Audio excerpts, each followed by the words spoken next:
So in this video, excuse me, we're going to look at specifically the key thinkers in liberalism, and we have done the class notes and the YouTube videos, and now we're going to look at specifically the 5 key thinkers that the exam board have named that you need to study while you're studying liberalism. And going back to our caps and timings video, the cap is that if you don't reference at least 2 of these key thinkers, you're going to get your essay capped at level 2, which is quite a harsh cap. It's 9 out of 24. And cap 3, as you remember, is if you don't have a balanced argument, you're going to get capped on level 2 as well. Now, in the video and in the class notes, I'll also mention other key thinkers, which in the essay you probably could mention.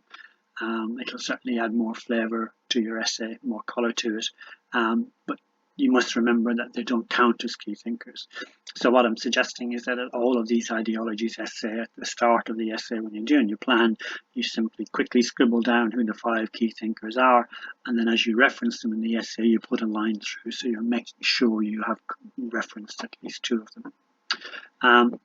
Second point, which is the exam board doesn't specify that you have to use one key thinker on one side of the argument and another key thinker on the other side of the argument, although that would make sense to do that. So in theory you could easily use 2 key thinkers on one side of the argument and the exam board will not mark you down. It will be slightly odd, because obviously your essay is going to read better if you can possibly use some key thinker from one side, one key thinker from the other side, which I presumably was why there was a range of them put in. So you would try and aim to do that in your essays, although, as I said, the exam board doesn't specify, and there was nothing in the first examiner's report to suggest that you had to do that. Okay, so moving on to the key thinkers in liberalism. So as we know, the 5 key thinkers are Locke, Wollstonecraft, Mill, Friedan and Rawls, and some other key thinkers, or thinkers, that I will mention, although you'd have to be careful in the essay they're not key thinkers are. We'll briefly look at Thomas Hobbes, who come up again in conservatism, Thomas Green, Beveridge and Keynes, and Robert Nozick and Rand, who again will also pop up in conservatism. The exam board have chosen these key thinkers, and presumably they were aiming to provide a range of thinkers from across the different traditions or tensions.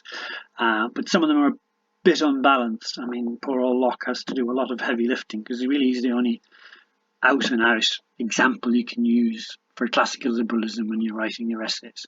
I mean, Mill can fit in there to some extent as well, but Locke has to do a lot of work. So if you're writing about the tensions between classical and modern, mentioning Nozick and Rand as well, and throw in maybe Adam Smith, you can get a better balance or sense of flavour in your essay. So that's why I've included some of these. Okay, so we're going on to the first one then, which is Thomas Hobbes. And Hobbes is a named thinker in conservatism, but you can also reference him in liberalism if you want to. Hobbes was alive at the time of the English Civil War. And the English Civil War, I mean, outside what you would call the main cities, which were controlled by the royalists or parliamentarians, law and order essentially broke down in the countryside, and you could be asleep in your house at night and you'd hear a group of horsemen pulling up and you wouldn't know whether they were parliamentarians or royalists, and the questions they ask you could be a matter of life and death. So it wasn't a very nice place to live, and Hobbes thinks to himself, well, what it must have been like before you had society, before you had institutions, before you had law and order. And he called this time a state of nature, where everybody in a sense had absolute freedom, but it wasn't a very nice place to be because even the weaker ones could ambush the stronger ones. Famously, Hobbes described this state of nature as an individual living a life that could be solitary, poor, nasty, brutish, in short. So, what was the solution for people to escape this state of nature?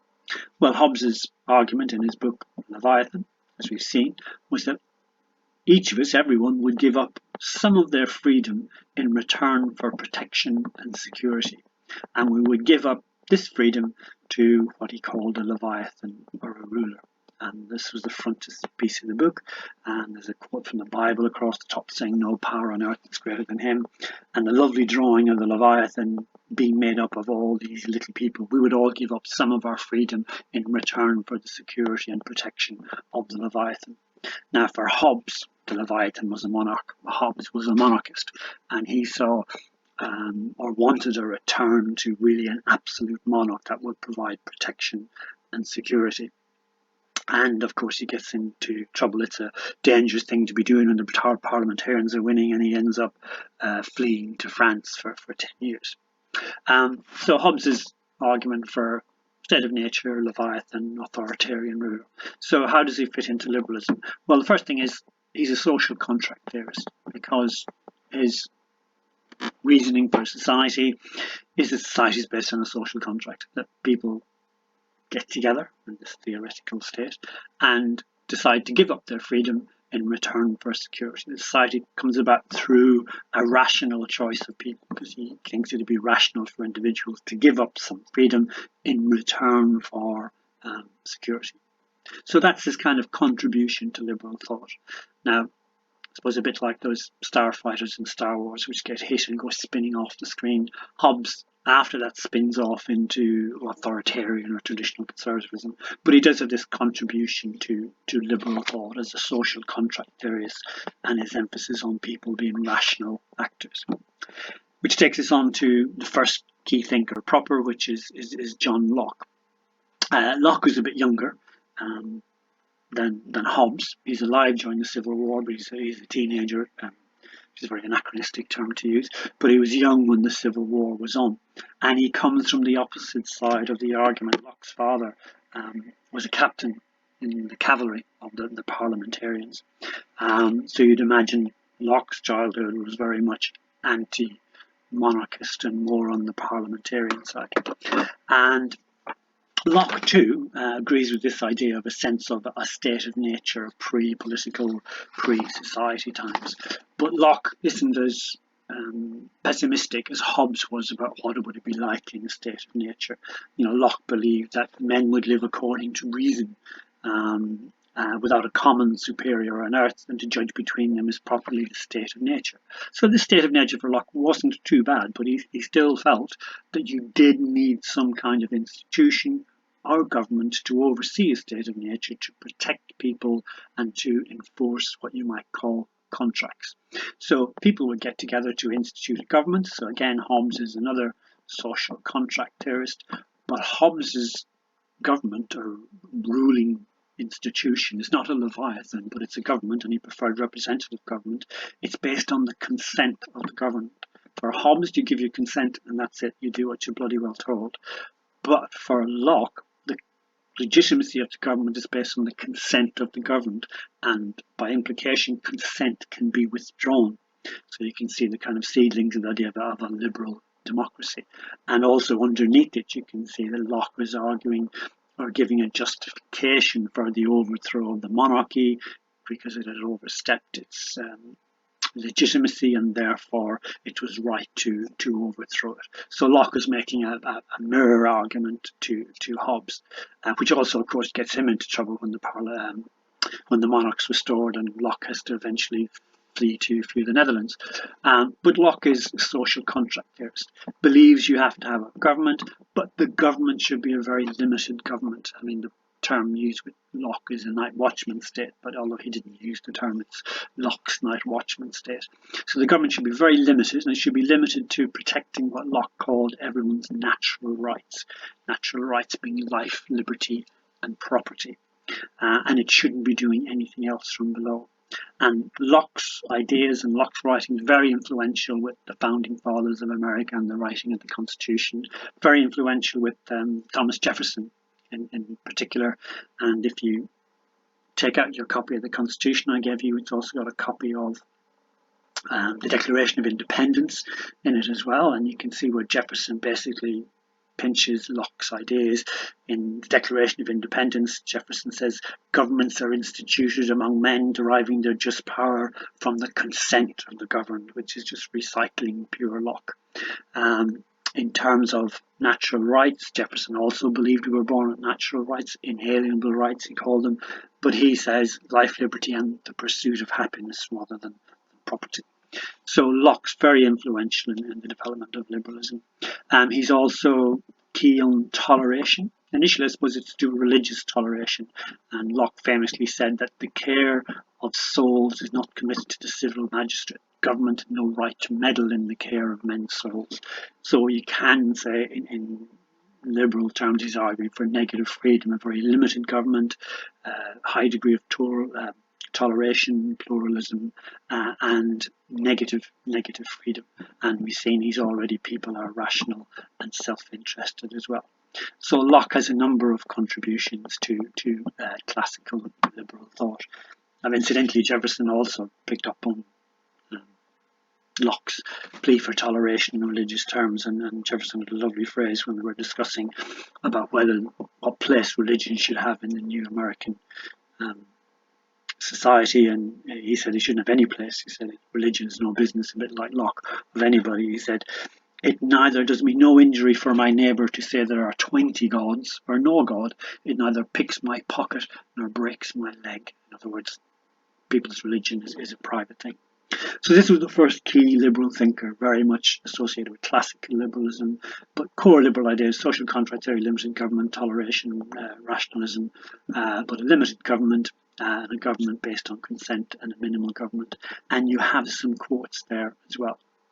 Now, you're no requirement to produce quotes in your essay from the key thinkers. You can paraphrase them, but it's easy enough to drop in part of a quote, and also on the right-hand column there, it just gives you a context for what the quote was talking about. So it's nice to be able to drop in some quotes, but again, there's no requirement.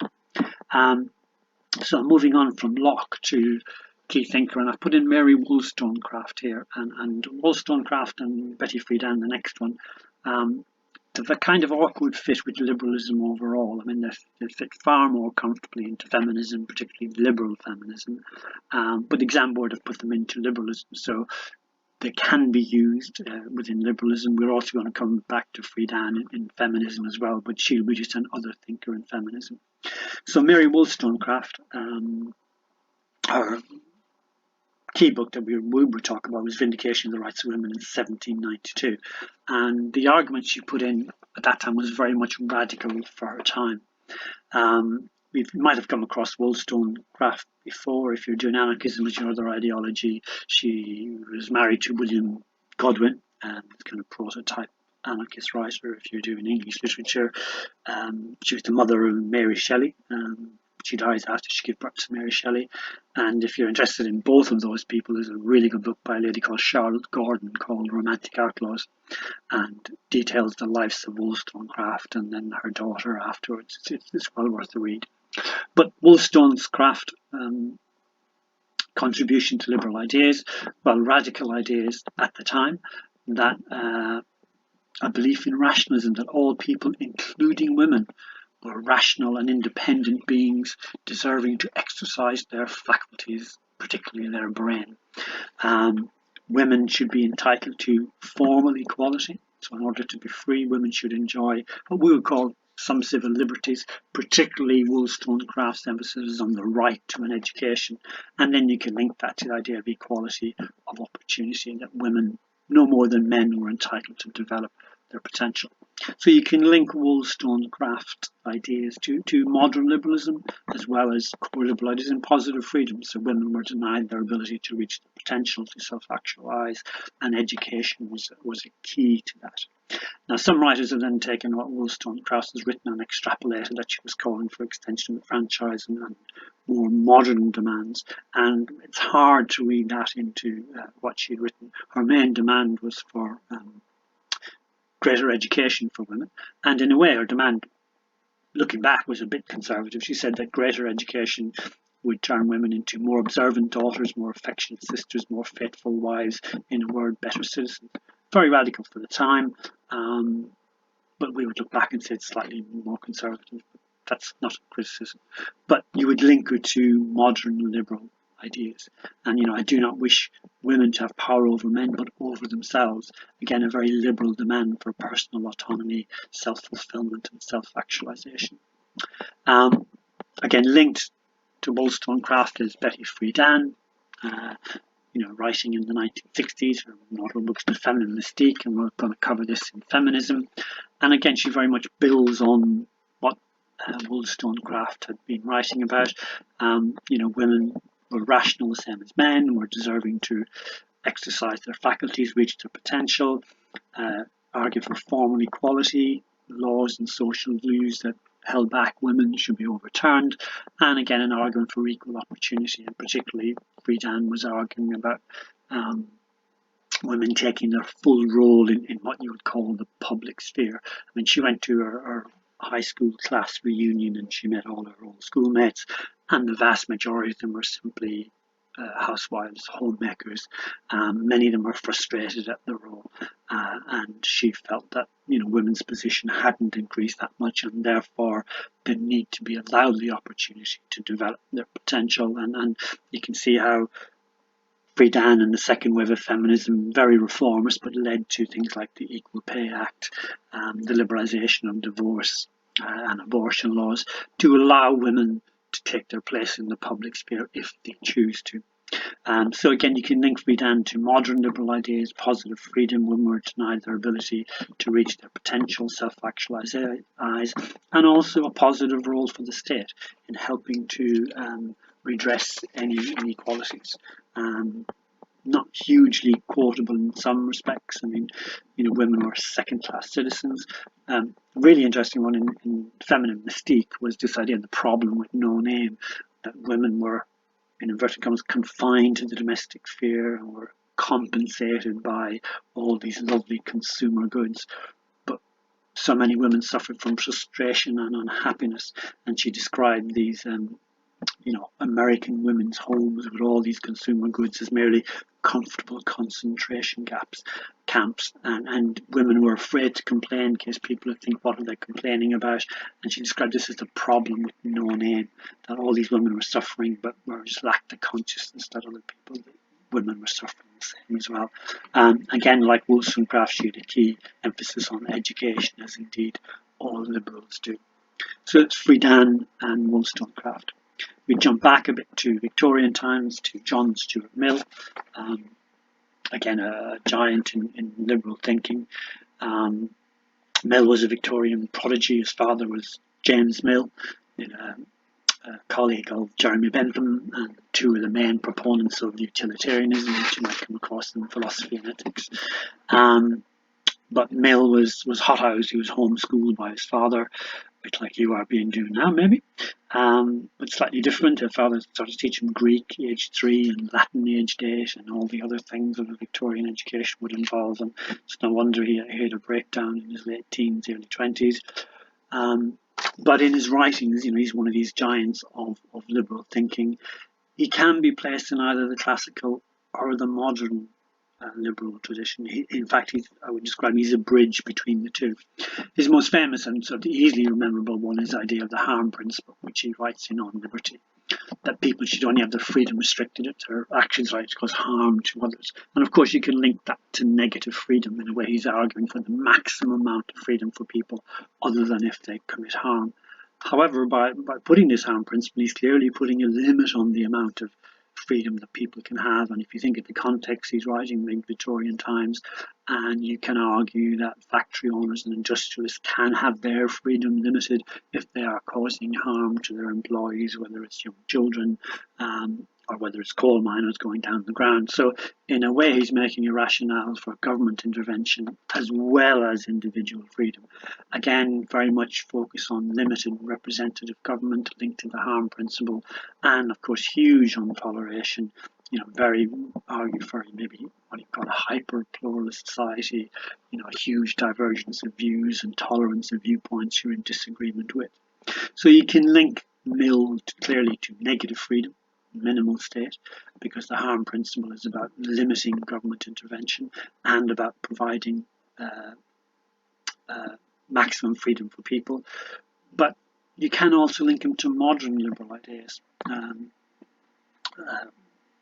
particularly in the way he kind of abandoned the utilitarianism of his father, because Mill argued that there wasn't just things called pleasures, there were something called higher pleasures, which was the development of the aesthetic and cultural aspects of one's life, not just lower pleasures. So he distinguishes between pleasures. So therefore, he's this idea of humans can progress and develop and make themselves better. So it's only a short hop, skip, and a jump to link that to positive freedom, to humans entitled to self-actualization, to fulfill their potential, to access these higher pleasures, which in turn can justify a positive role for the state, an enabling state to help people achieve this.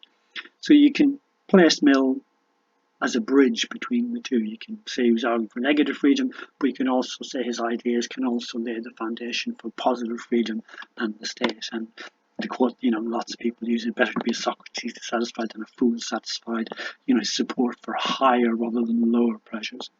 Over himself and his own mind and body, the individual is sovereign, freedom, the harm principle, and his plea for toleration as well.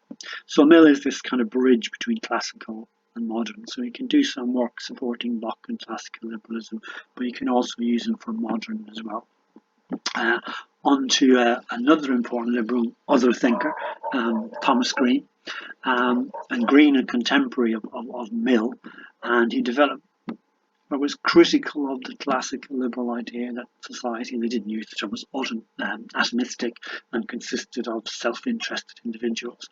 And Green argued that we do contain some degree of altruism, some concern from others, that we and society are interdependent as well as independent.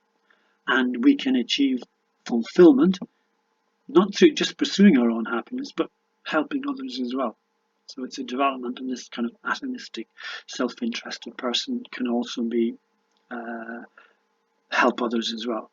He was also very critical of the classical liberal emphasis on negative freedom. Now, of course, classical liberals at that time didn't use the term negative freedom. It's from Isaiah Berlin in the late 60s. But the classical liberal emphasis on the absence of external constraints to allow people to get on, less laws and regulation. Green argued that somebody can have your freedom constrained not just by external constraints and laws, but by social disadvantage. For example, if you have poor health, poor housing, poor education, they are as much a constraint on your freedom as laws.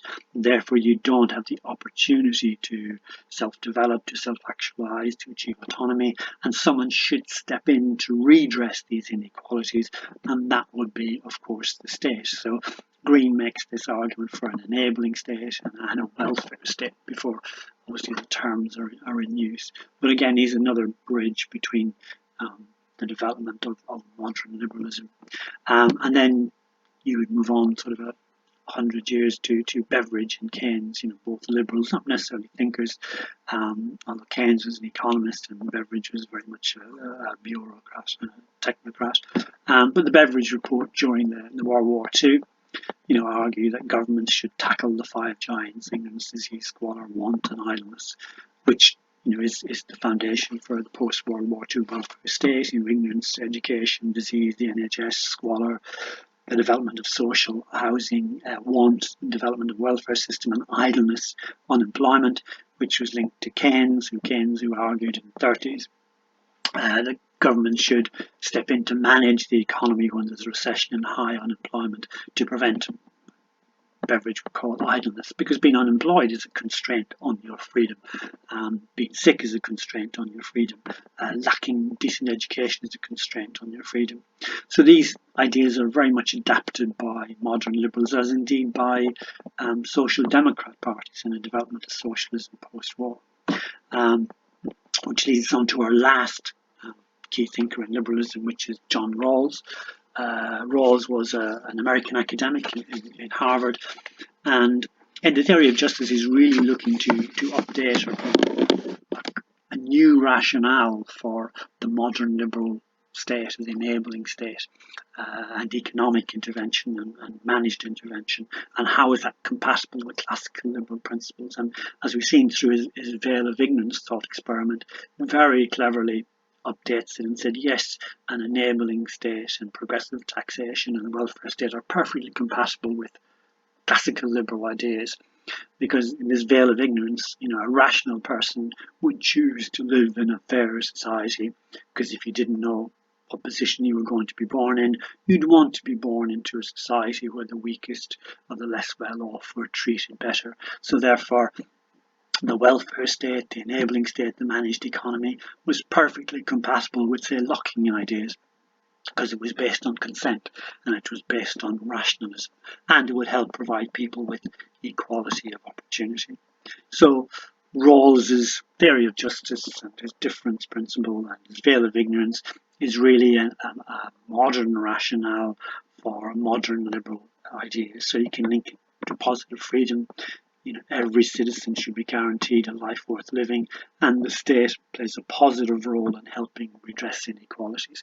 And people would give their consent to this kind of state because rational people would want to live in a state, if they didn't know how they were going to be born, what position they were going to be born in, that treated the less well off in a fair way to ensure social justice. So Rawls is a modern update of modern liberal thinking.